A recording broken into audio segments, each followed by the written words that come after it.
The package will be a combination of Presidential Drawdown Authority and Ukraine Security Assistance Initiative funding, which will provide a significant number of urgently needed air defense interceptors to protect Ukrainian cities and civilians from Russia's unrelenting aerial attacks, as well as artillery and anti-tank weapons to support Ukraine's needs on the front lines.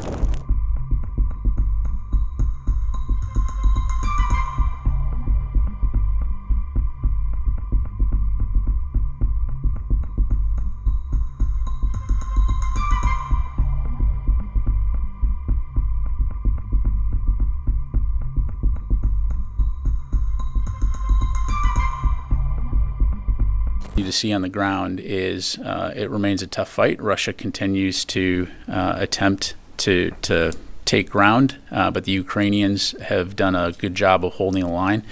Again, for context, in the 7 months that we were working to get additional security assistance and supplemental funding for Ukraine, the Russians made an effort to try to push and take Ukrainian territory and really did not accomplish that much in terms of the amount of geography that they were able to take. So what we see now is the Ukrainians, in large part, empowered by the security assistance that's being rushed in, to include ammunition, are now continuing to hold the line.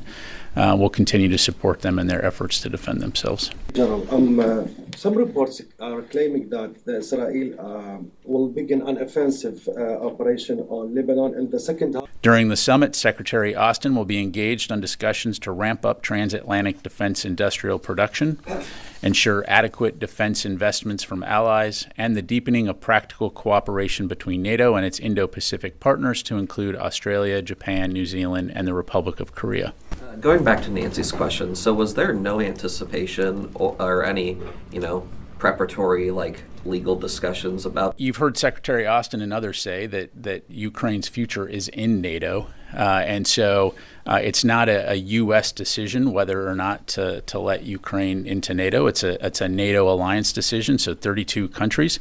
But certainly the things that we are doing now are to, and you've heard others say this, is build a bridge for Ukraine to come into NATO.